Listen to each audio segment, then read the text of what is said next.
أعوذ بالله من الشيطان الرجيم. بسم الله الرحمن الرحيم. ألم عهد إليكم يا بني آدم ألا تعبدوا الشيطان إنه لكم عدو মুবিন। হাসরের মাঠে আল্লাহ রাব্বুল আলামিন বলবেন, হে আদম সন্তান, তোমরা আমার ইবাদত করো নাই, তোমরা শয়তানের ইবাদত করিয়াছ। এখন শয়তান থেকেই তোমরা সব কিছু বুঝে নাও। তখন আমাদের কি অবস্থা হবে? দুনিয়া থেকেই এগুলা চিন্তা করতে হবে। দুনিয়ার প্রশ্নপত্র সব কিছু গোপন রাখে, তারপরে পরীক্ষা নেয়।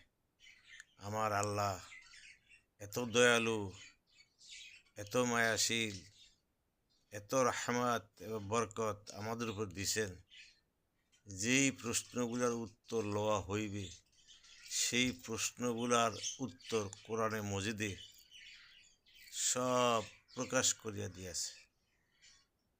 যে কোনো মানুষ পরীক্ষার হলে ঢোকার আগে যদি প্রশ্নের উত্তর পাইয়া যায়, তার পরীক্ষা হবে 100-তে 100, তারে কেউ আটকাতে পারবে না। আর কেউ পাস না করলেও সে পাস করবে, যেহেতু সে আগে প্রশ্নপত্র পাইয়া গেছে। আর দুনিয়ার প্রশ্নপত্র আগে প্রকাশ পাইলে তার পরীক্ষা বাতিল হয়, জেল হয়, জরিমানা হয়, আরও কত সমস্যা।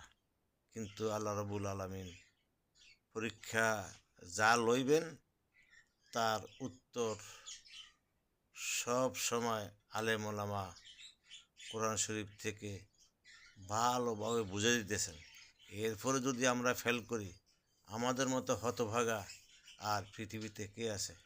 এবার আসুন আমরা উত্তরগুলা জেনে নেই, উত্তর অনুযায়ী কাজ করি, জান্নাতে দাখিল হই।